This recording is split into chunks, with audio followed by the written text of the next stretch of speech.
Snow drifted slowly across the empty road leading to Caleb Turner's ranch when he first saw the wagon coming up the hill.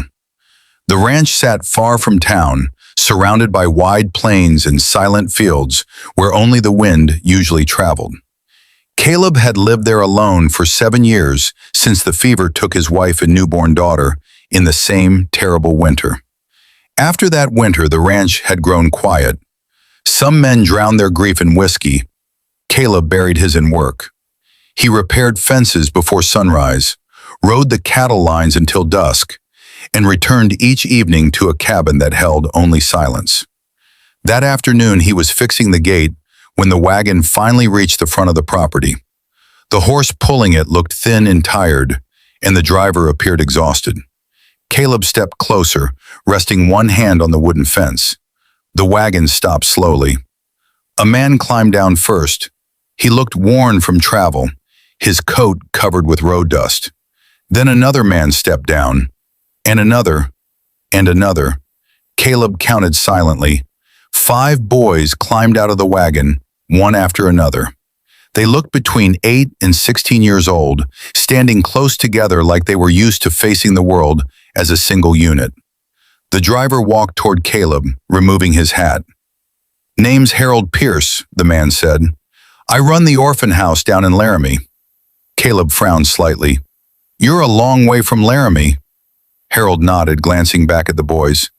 "That's exactly why I came." The wind moved across the plains, rattling the dry grass. Caleb crossed his arms. "What do you need from me?" Harold hesitated before speaking. "I heard you lost your family some years back." Caleb's expression hardened. "People hear a lot of things." The man nodded carefully. "I also heard you're an honest man, and that you run a good ranch." Caleb waited. Harold motioned toward the wagon. "These boys are brothers," he explained. 5 of them. The boys stood silently behind him, their boots half buried in the snow. "Their parents died last month during the influenza outbreak," Harold continued. "They've been staying at the orphan house." Caleb looked from one boy to the next. The oldest stood straight and protective, while the youngest clung quietly to his sleeve. "What's that got to do with me?" Caleb asked. Harold sighed. "Families who adopt usually take 1 child, sometimes 2. He paused, glancing at the boys again.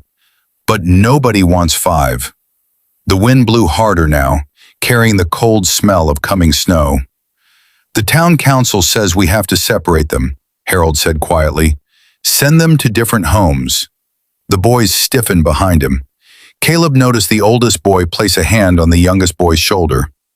Harold looked back at Caleb and said softly, "They told me something on the ride here." Caleb raised an eyebrow. "What's that?" The man swallowed. "They said, 'We're 5 brothers. Nobody keeps more than 2. The words hung in the cold air. Caleb stared at the group of boys. They stood silently, waiting like men expecting bad news. Finally, the oldest boy stepped forward. His voice was calm, but tight. "We understand if you can't help," he said. "We just thought maybe you might need 2 ranch hands." Caleb studied him carefully. "What's your name, son?" "Daniel." "And the rest?" Daniel gestured behind him. "Jacob, Matthew, Luke, and Samuel." The smallest boy peeked shyly from behind his brother. Caleb looked back toward Harold. "You brought them all the way here hoping I'd take 2? Harold nodded slowly. "I figured if they had to be separated, at least 2 could stay together." For a long moment, nobody spoke. The wind whistled through the fence posts. Caleb rubbed his beard slowly as he thought about the quiet cabin behind him, about the empty bedrooms, about the silence that had filled every night for 7 long years. He looked again at the 5 boys standing shoulder to shoulder, trying to appear brave even though fear showed in their eyes. Daniel spoke again, his voice steady. "We can work hard," he said. "We know how to chop wood and feed animals." Jacob added quickly, "And Matthew can fix fences." Matthew nodded eagerly. "Luke's good with horses too." The little one finally whispered, "I can help in the kitchen." Harold looked embarrassed. They practiced what to say during the ride, he admitted. Caleb let out a slow breath. He walked past them toward the wagon, staring across the frozen fields of his ranch. For years he had believed his life would remain the same. One man, one ranch, one quiet routine.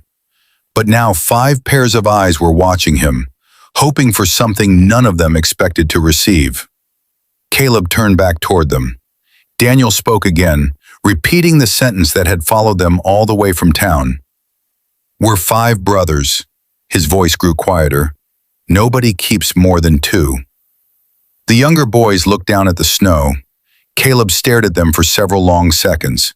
Then he said something none of them expected. "That's where you boys are wrong." All 5 heads lifted slowly. Even Harold looked confused. Caleb walked toward them, stopping only a few feet away. His deep voice carried clearly across the cold air. "This ranch has 6 empty rooms and more land than one man can manage alone." The boys stared at him, not understanding yet. Caleb looked at each of them before finishing his sentence. "And I don't believe in splitting up family." Daniel's eyes widened. Caleb crossed his arms and spoke the words that would change all their lives. "So, if any of you are staying," he paused. The boys leaned forward slightly.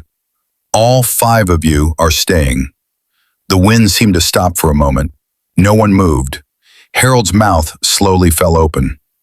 The youngest boy blinked in disbelief. Daniel's voice shook when he spoke. "You mean together?" Caleb nodded once. "Together." For a moment, none of them said anything. Then suddenly the smallest boy ran forward and wrapped his arms around Caleb's waist. The rancher froze in surprise. The boy buried his face in Caleb's coat, quietly crying. The other brothers quickly followed, surrounding the tall rancher who had just given them something they thought they had already lost forever. A family. Caleb stood there awkwardly at first, unused to so many people near him. But after a moment, he placed one large hand gently on Daniel's shoulder and looked toward the snow-covered ranch behind him. For the first time in 7 years, the place might finally feel alive again. And as the winter sun dipped low behind the hills, Caleb Turner realized something surprising. The ranch had not been waiting for 2 new hands. It had been waiting for 5 brothers all along. Caleb Turner stood in the cold snow with the boys surrounding him, still unsure how the moment had happened so quickly. For years, his ranch had been silent except for wind and cattle. Now 5 young voices filled the air all at once. "Did he really say all of us?" Luke whispered. Jacob looked at Daniel, almost afraid to believe it. Daniel swallowed hard before looking up at Caleb. You're serious, sir?" Caleb nodded once, his deep voice calm. "I don't say things I don't mean." The boys looked at each other, their eyes wide with disbelief. Harold Pierce, the orphanage driver, rubbed his face slowly as if trying to wake himself from a dream. "Mr. Turner, you understand what you're agreeing to?" he asked carefully. 5 boys means 5 mouths to feed, 5 beds, 5 futures." Caleb looked toward the ranch house, sitting quietly beyond the barn. "This ranch has been feeding cattle for years," he said. "I think it can manage 5 boys." Samuel, the smallest brother, was still holding on to Caleb's coat. Daniel quickly pulled him back, embarrassed. "Sorry, sir," he said. "He just got excited." Caleb looked down at the boy and said in a softer voice, "Ain't nothing wrong with being excited." The wind shifted across the fields, carrying the smell of the coming evening. Harold finally sighed with relief. "Well, I suppose I should start the paperwork when I get back to town." He walked to the wagon, reaching inside for a small bag. "These boys don't have much," he said quietly, "but what they do have is in here." Caleb took the bag without looking inside. "They'll get what they need here." Harold shook Caleb's hand firmly. "You're doing something rare today, Mr. Turner." Caleb shrugged. "Just keeping a family together." The man climbed back into the wagon. Before leaving, he looked at the boys one last time. "Be good for him," Harold said. The brothers nodded together. "Yes, sir." The wagon slowly rolled away down the snowy road. Caleb watched it disappear into the distance before turning back toward the 5 boys who now stood awkwardly in his yard. "All right," he said. "First rule of this ranch." The boys straightened. "If you're staying here, you work." Matthew quickly nodded. "We can work hard." Caleb pointed toward the barn. "Good, because the horses need feeding and that fence isn't fixing itself." The boys rushed toward the barn eagerly, tripping over each other in their excitement. Caleb followed more slowly. Inside the barn, the boys stared around in amazement. Horses shifted in their stalls, warm hay covered the ground, and the smell of animals filled the air. "This place is huge," Luke whispered. "Bigger than the orphan house," Jacob added. Caleb handed Daniel a bucket. "Start with the feed bins." Daniel took it immediately. "Yes, sir." Within minutes, the barn was alive with movement. Matthew helped carry hay. Luke brushed one of the horses. Jacob hauled water buckets. Samuel mostly watched, trying to copy whatever the others were doing. Caleb leaned against a wooden post, observing them carefully. They worked clumsily, but they worked hard. And something about the sight stirred a strange warmth in his chest. As the sky darkened, Caleb finally said, "That's enough for today." The boys followed him toward the cabin. When they stepped inside, they froze. The warm fire crackled in the fireplace, casting light across the wooden room. "Whoa," Luke whispered. The cabin suddenly felt much smaller with 6 people inside. Caleb set the small travel bag on the table. "Kitchen is there," he said, pointing. "Wash up before supper." The boys rushed toward the basin, laughing quietly. Samuel looked around the cabin with wide eyes. "We really get to live here?" he asked. Caleb knelt slightly to meet his gaze. "Yeah," he said, "you really do." That night, supper was loud for the first time in years. The boys talked over each other about the horses, the barn, the size of the ranch. Caleb mostly listened, occasionally hiding a small smile behind his coffee cup. After the meal, Daniel helped wash the dishes without being asked. "You don't have to do that," Caleb said. Daniel shook his head. "We want to help." Caleb studied him carefully. "You've been looking after the others a long time, haven't you?" Daniel nodded quietly. "Since our parents got sick." Caleb rested a hand on the boy's shoulder. "You're not alone with that anymore." Daniel looked surprised.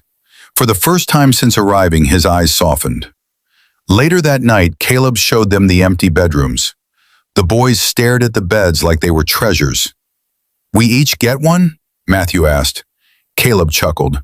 "Unless you plan on sleeping in the barn." They quickly chose rooms, though Samuel insisted on sleeping near Daniel. Caleb stood in the hallway, listening to their excited whispers long after the doors closed. For years, this hallway had known nothing but silence. Now laughter echoed softly through the wooden walls. Caleb stepped outside onto the porch. The stars were bright above the snowy fields.